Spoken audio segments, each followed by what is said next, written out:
The secret science of why politics turns us into fans? Have you ever wondered why a simple conversation about politics can turn the calmest people into actual hooligans? Why do we defend a party or a candidate with the same passion we use to defend our favorite sports team? Well, stick with me, because today we're going on a deep, deep dive into the darkest and most fascinating corners of our brain to uncover why politics hijacks our reason. And I promise you this, by the end of this video, you'll never look at a political debate the same way again. Let's start with what we all know. Politics, in its most basic form, divides us into teams.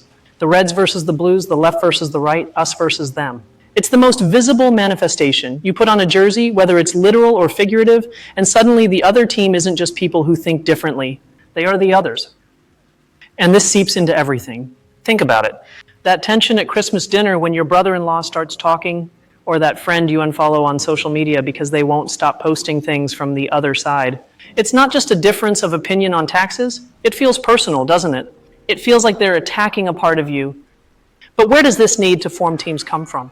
The answer, as it so often does, lies in our evolutionary past. Imagine our ancestors on the African savanna.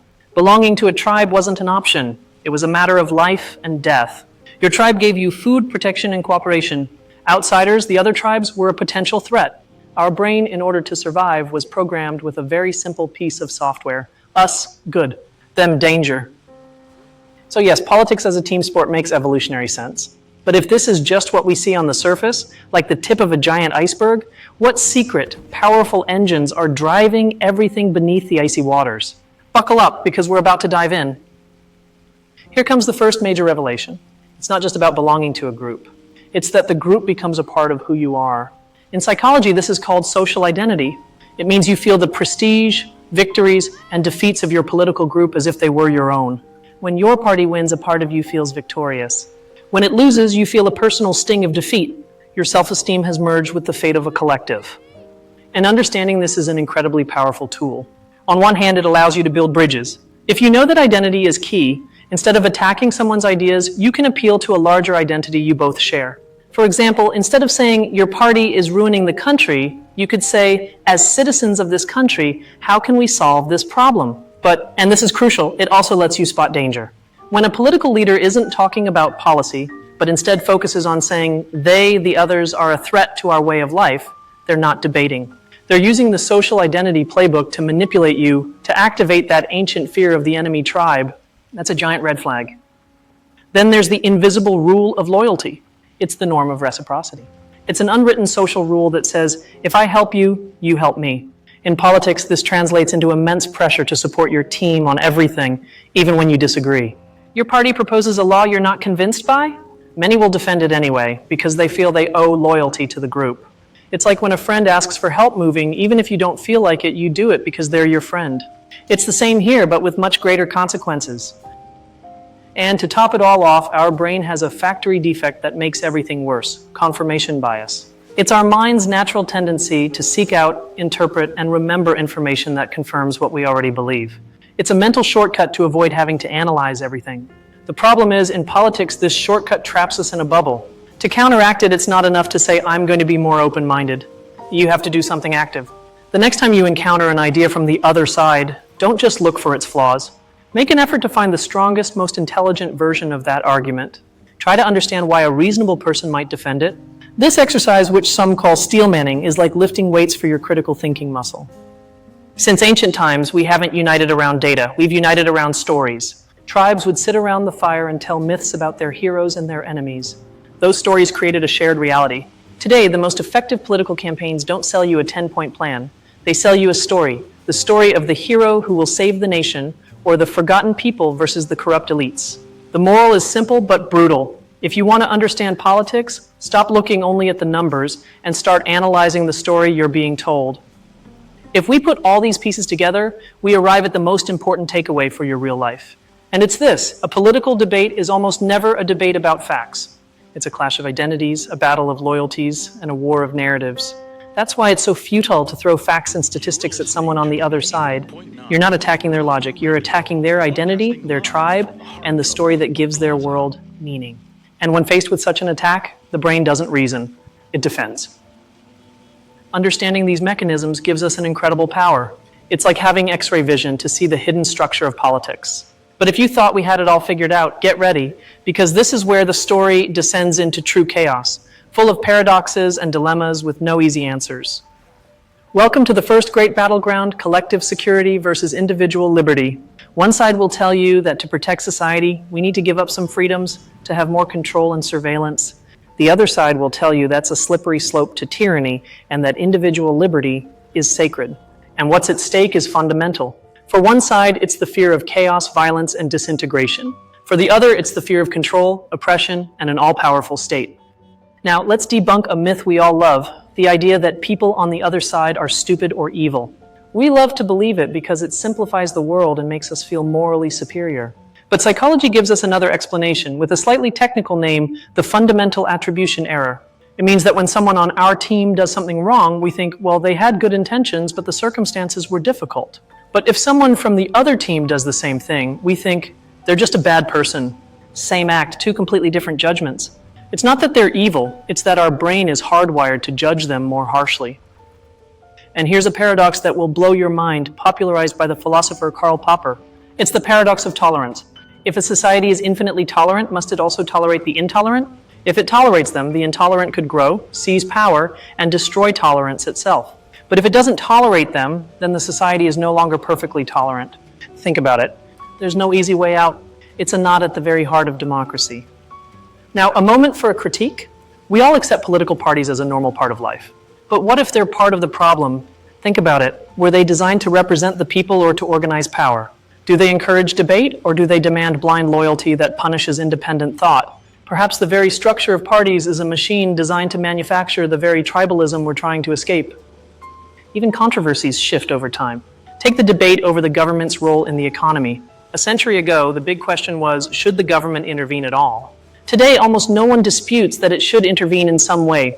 The debate has shifted to how much, and where should it intervene. This shows us that even our fiercest battles aren't eternal. They evolve along with society itself.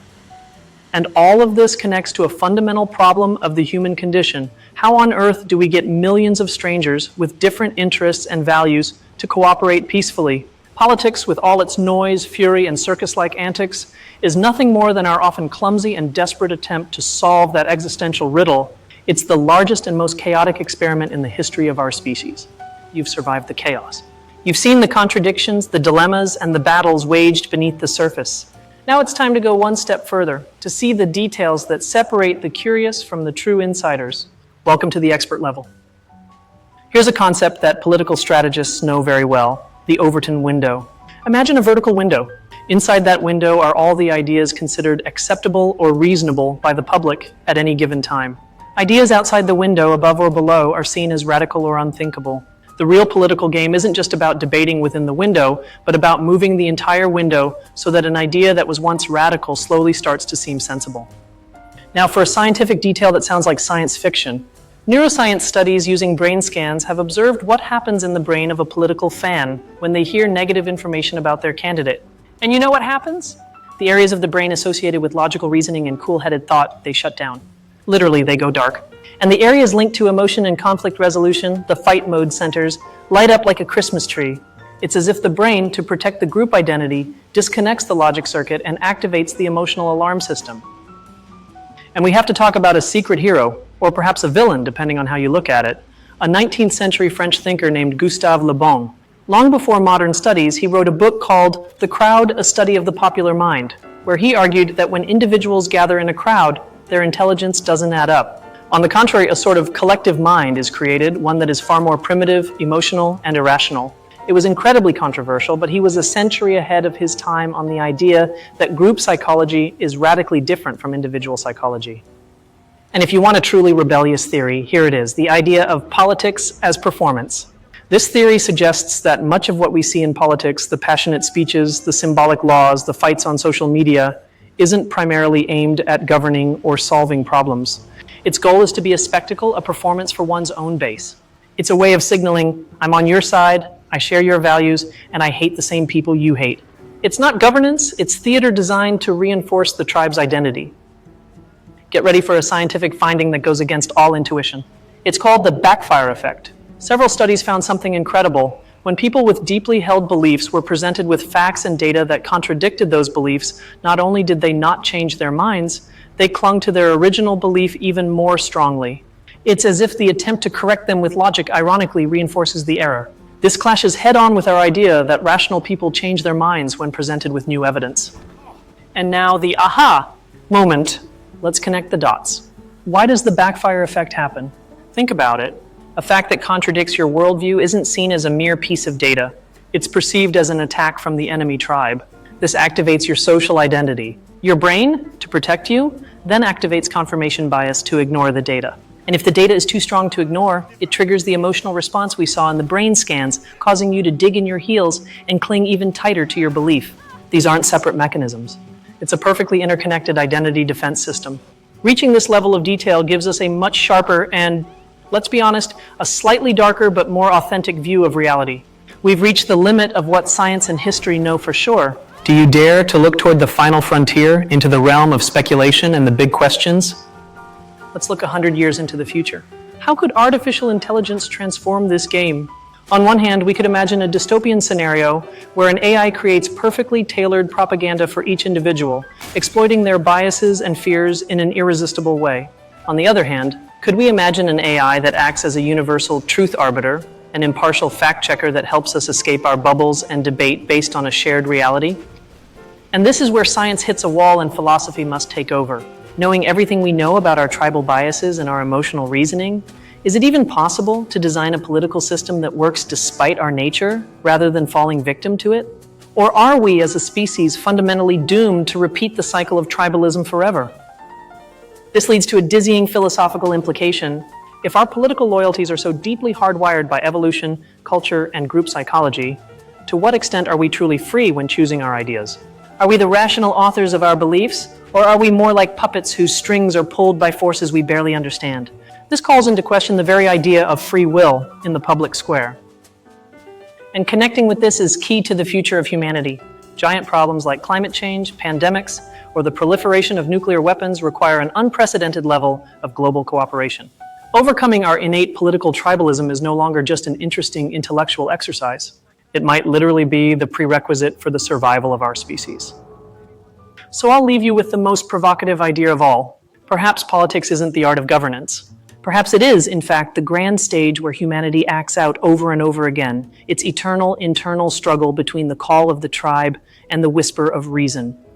The journey down the rabbit hole is over. We've explored the surface, unveiled the hidden mechanisms, navigated the chaos, and touched the frontiers of knowledge. Now it's time to take a step back and look at the big picture. Remember how we started with that all-too-familiar image of a political argument at a family dinner? A simple difference of opinion that feels strangely personal and heated. Now, contrast that image with the final idea we've arrived at, the possibility that we are actors in a neurological theater, defending tribal identities forged by eons of evolution, all while believing we are freely choosing our ideas. We've gone from seeing politics as a debate to seeing it as a reflection of the deepest human struggles. The journey has been immense. And now I ask you directly, from this whole journey down the rabbit hole, what idea, what concept, what revelation struck you the most or made you see things in a completely new way? Whatever your answer is, I want to thank you sincerely for your time and your curiosity. I'd love to read your thoughts, so please share them in the comments. The real dialogue starts now. If you enjoyed this deep dive into a complex topic, subscribe and hit the bell, because we have many more expeditions like this one planned for you. Keep questioning, keep exploring, because understanding how the world works is the first and most powerful step toward changing it. And now, the final question is, which side are you really on?